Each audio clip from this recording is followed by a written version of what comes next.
Hello everyone, so welcome back to the channel growing mindset.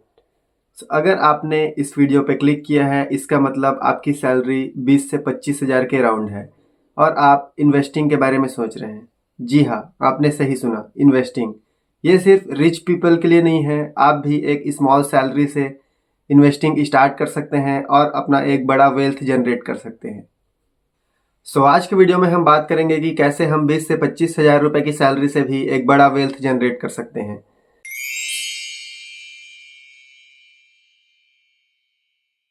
तो मेरी salary भी 25 हज़ार रुपये है एंड इस वीडियो में मैं आपको बताऊंगा कि मैं कैसे इन्वेस्ट करता हूँ, कैसे डिवाइड करता हूँ और कौन कौन से चीज़ों में इन्वेस्ट करता हूँ। आप ये सोच रहे होंगे कि 20 से 25 हज़ार रुपये में तो जैसे तैसे घर चलता है, तो हम इन्वेस्ट कैसे करेंगे। Investing is not about how much you are getting. आप कितना कमा रहे हैं इस पे डिपेंड नहीं करता है, ये इस पे डिपेंड करता है कि आपके पास क्या है, आप कितना बचा रहे हैं और कितना खर्च कर रहे हैं।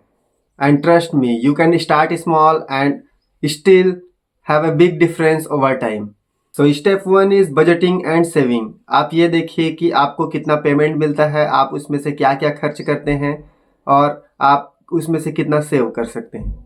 Step one is very important. आप अपने पेमेंट के हिसाब से अपने मंथ का एक एक्सपेंस का बजट बनाइए कि आप अपने मंथली आपको कौन कौन सी चीज़ों की बहुत ज़्यादा ज़रूरत है, आप कौन कौन सी चीज़ों में खर्च करते हैं। इससे आपको ये पता लगेगा कि आपका पैसा कहाँ एक्स्ट्रा जा रहा है, कौन से जगह से आप अपने पैसे को बचा सकते हैं। Just start by trekking your expenses for a month and उसके बाद आपको पता चलेगा। इसके लिए आप एक स्प्रेडशीट यूज़ कर सकते हैं एक्सेल का, या आप अपने घर में पुरानी नोटबुक भी यूज़ कर सकते हैं। उसमें आप अपने खर्चों को लिखते जाइए। Then first aim to save at least 15 to 20% of your income. It means अगर आप 25 हज़ार रुपये कमाते हैं तो उसमें से आपको 3 से 4 हज़ार रुपये हर महीने बचाने चाहिए। आपको लग रहा होगा कि इतना कैसे बच पाएगा, लेकिन इट इज़ पॉसिबल और ये मैं भी कर पा रहा हूँ। तो आपको ऐसा लग रहा होगा कि ये तो बहुत छोटा अमाउंट है, लेकिन अगर आप 1 हज़ार रुपये भी बचाना स्टार्ट करते हैं और उसको इन्वेस्ट करते हैं, तो ये आपके लाइफ में बहुत बड़ा डिफरेंस क्रिएट कर सकता है आगे चलकर। बट आप जितना भी बचाने का सोच रहे हैं उसको एक नॉन नेगोशिएबल एक्सपेंस की तरह रखिए। जैसे कि आप 3 हज़ार रुपये बचा रहे हैं तो आप सोचिए कि आपको 22,000 रुपीज़ ही मिलता है। आप उसको ये मत सोचिए कि ये सेविंग्स है तो इसमें से मैं खर्च कर लूँगा, तभी आप उसको इन्वेस्ट कर पाएंगे। Remember the 50 30 and 20 rule. 50% income हमारे नीड्स के लिए, मीन्स हमारी ज़रूरतों के लिए जिनके बिना हम नहीं रह सकते। देन 30% आपके वांट्स के लिए, जो आपको चाहिए लेकिन उसके बिना हम रह सकते हैं, लेकिन फिर भी जब हम कमा रहे हैं तो हमको मज़े भी तो करना है ना। उसके लिए आपका 30% इनकम होना चाहिए एंड 20% इनकम आपका होना चाहिए ईएमआई, सेविंग्स एंड जो आपका डेट वगैरह है, जो आप उधार लिए हैं उसको चुकाने के लिए। लेकिन आप जितना भी बचा रहे हैं और सेव कर रहे हैं उसको आप खर्च करने के बारे में बिल्कुल मत सोचिए। तो अब हम एक एग्जांपल से समझते हैं कि आप कैसे अपना बजट बना सकते हैं। जैसे मेरी सैलरी भी 25,000 है, तो मैं अपने खर्चों को यहाँ पे लिस्ट वाइज शो करता हूँ। इसको आप देखिए और आप भी ऐसे अपना बजट बना सकते हैं और आप उनमें से कितना इन्वेस्ट कर सकते हैं, किसको आपको इमरजेंसी फंड में रखना है, ये सब आप कर सकते हैं। तो ये देखिए डिस्प्ले पर। ये देखिए 25,000 माई टोटल सैलरी। उसमें से 2,000 रुपये खर्च होते हैं मेरे पेट्रोल पर, क्योंकि मैं जो जॉब लोकेशन है जहाँ जाता हूँ वो मेरे घर से 18 से 19 किलोमीटर है, तो मुझे एक महीने में लगभग 2,000 रुपये का पेट्रोल लगता है। नेक्स्ट 1,000 रुपीज़ है वाईफाई, अगर आपके घर में है तो उसका बिल और मोबाइल रिचार्ज करके। एंड नेक्स्ट है 500 रुपीज़ इलेक्ट्रिसिटी बिल जो घर का आता है। फिर आपका 4,000 से 4,500 रुपये आपके खाने पे लग जाएगा। 3,000 रुपये आपके शॉपिंग और फन के लिए, आप उस पैसे का मजे कर सकते हैं, जो भी चीज चाहे ले सकते हैं। 3,000 रुपये आपके दूसरे अकाउंट में डालने चाहिए आपको एज ए इमरजेंसी फंड्स, ताकि आपको कभी भी कोई इमरजेंसी हो, तबीयत खराब हो जाए या कोई चीज की अचानक जरूरत पड़ जाए तो आप उस पैसे को वहां यूज कर सकते हैं। नेक्स्ट 3,000 रुपीज आपका फन मनी हो सकता है, या आप अगर यंग हैं, आपकी मैरिज नहीं हुई है, तो आप इसको अपने एजुकेशन और स्किल डेवलपमेंट में भी यूज कर सकते हैं। ये टोटल मिला के आपका हो जाता है 17,000। अब बचे 8,000 रुपीज। सबसे पहले अगर आपके डिपेंडेंट है, जैसे आपकी वाइफ है, आपके बच्चे हैं, आपको लगभग 1 करोड़ या 50 लाख रुपीज का टर्म इंश्योरेंस बाय करना चाहिए। और मेरा भी एक टर्म इंश्योरेंस है 1 करोड़ रुपीज का, जिसके लिए मैं 1100 प्रीमियम पे करता हूँ हर मंथ। नेक्स्ट है 2000 रुपीज़ का मेरा आरडी अकाउंट है जो पोस्ट ऑफिस में सबमिट होते जाता है, और 5000 रुपये की मैं एसआईपी करता हूँ। सो ये 7000 रुपीज़ मेरा इन्वेस्ट होता है, और बाकी के जो 18,000 है वो मेरे खर्चों पर खर्च होते हैं। तो आप भी कमेंट करके बता सकते हैं कि आप किन किन चीज़ों में खर्च करते हैं, और आप इनमें से भी अगर चाहें तो सेविंग कर सकते हैं। जैसे अगर आपके घर में वाईफाई नहीं है तो उसमें का 500 रुपीज़ बच जाएगा, और आप शॉपिंग कम करते हैं या घर के लिए सामान कम चाहिए या चल सकता है तो उसको भी कम कर सकते हैं। और अगर आपकी एजुकेशन कंप्लीट हो चुकी है, आपकी एज 30+ है, तो आप उस पैसे को भी इन्वेस्ट या किसी दूसरे काम पर लगा सकते हैं। अगर मैं इस लिस्ट में कुछ भूल गया हूँ या आप कोई एक्स्ट्रा खर्च करते हैं तो आप मुझे कमेंट में बता सकते हैं, मैं उसको भी ऐड कर दूंगा। लेकिन सारे चीज़ को जोड़ने के बाद भी आपके पास 5000 रुपये बचने चाहिए लास्ट में, जिसको आप सेव और इन्वेस्ट कर सकें। Second part is investing options for beginners. आप किन किन चीज़ों में अपना पैसा इन्वेस्ट कर सकते हैं। हमारे पास 3-4 ऑप्शंस है। सबसे पहले है रेकरिंग डिपॉजिट्स, जो बैंक और पोस्ट ऑफिस में होता है, इसको हम आईडी अकाउंट भी बोलते हैं।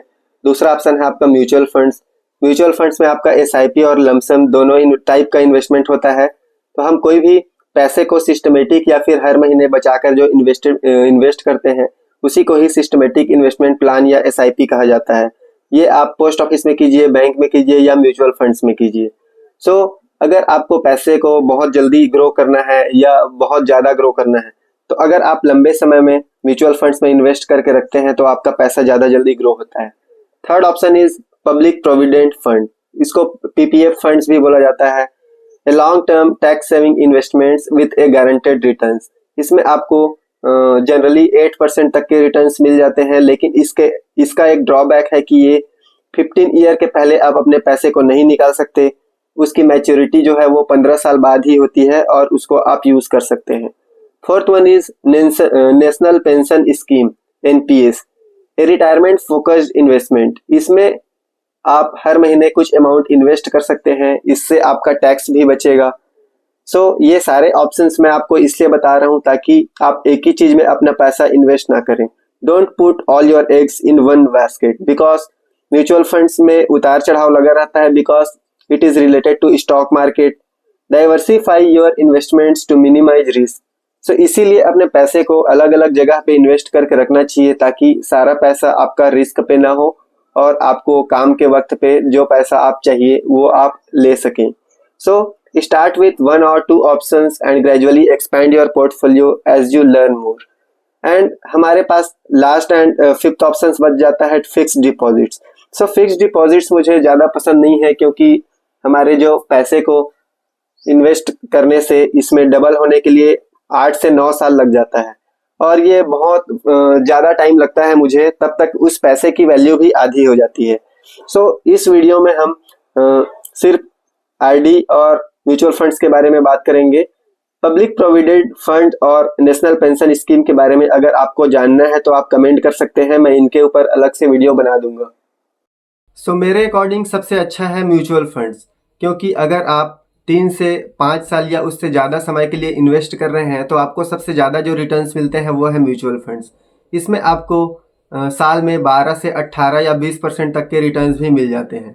आपको स्मॉल कैप्स में 20 से 25% तक का भी रिटर्न मिल सकता है, लेकिन मैं आपको बताऊंगा कि आप अगर 3000 या 4000 इन्वेस्ट कर रहे हैं तो आप कौन कौन से फंड में इन्वेस्ट कर सकते हैं।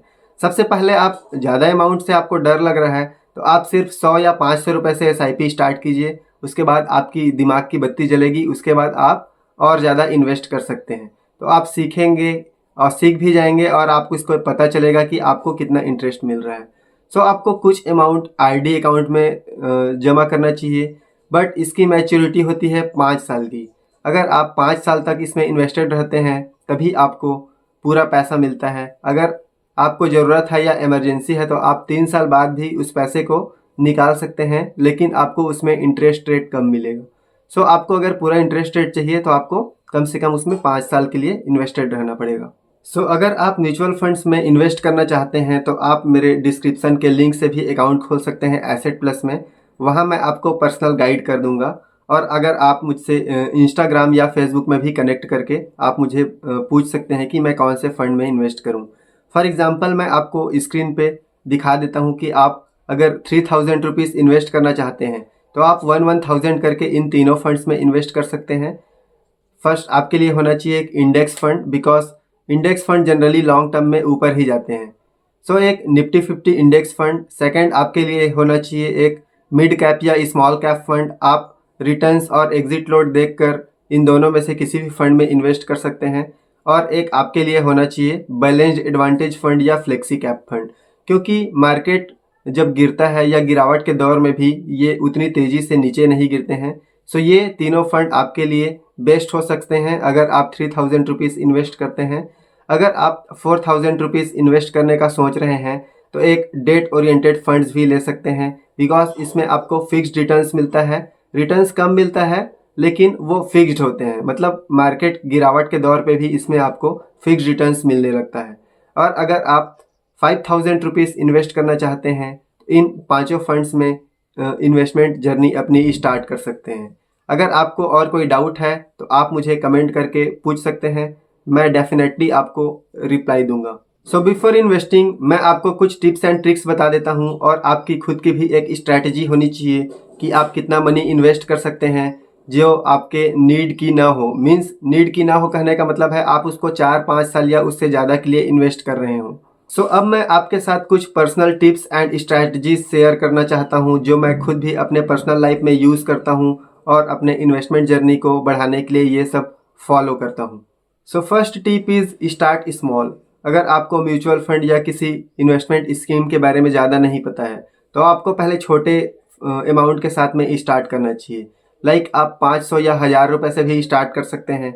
जैसे जैसे आपको समझ में आएगा या उसके रिटर्न्स दिखने लगेंगे तो आप अपनी इन्वेस्टमेंट को बढ़ा सकते हैं। Second, be consistent.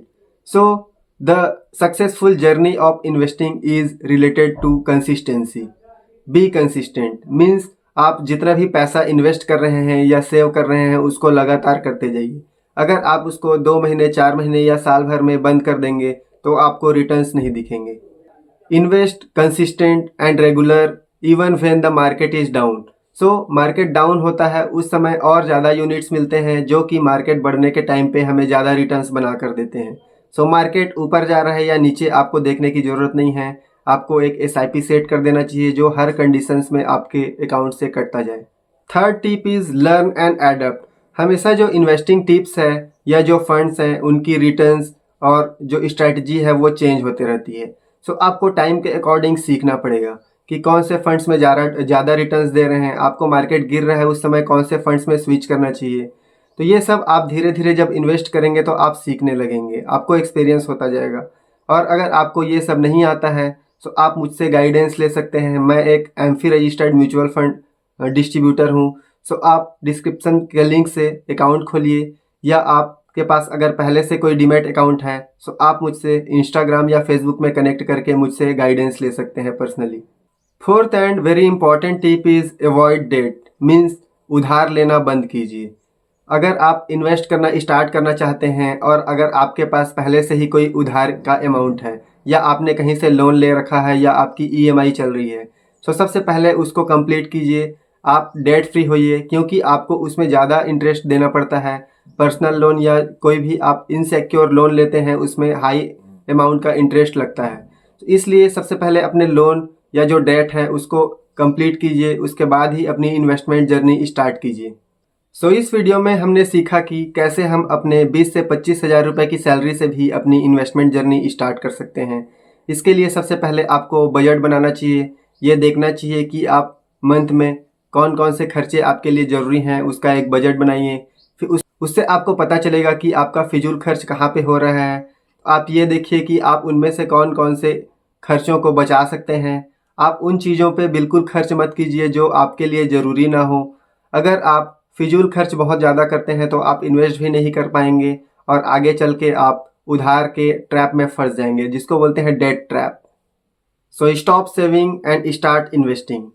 Remember the best time for investment was yesterday, but वो जा चुका है। So the best time for investing is now, today. अगर आपको ये वीडियो अच्छी लगी हो तो इस वीडियो को लाइक कीजिए। अगर आपका कोई डाउट है तो हमें कमेंट कीजिए, और अगर आपको किसी नए टॉपिक पर भी वीडियो चाहिए तो कमेंट करके बताइए और इस चैनल को सब्सक्राइब कीजिए ताकि आपको ऐसे ही हेल्पफुल वीडियोस मिलती रहे।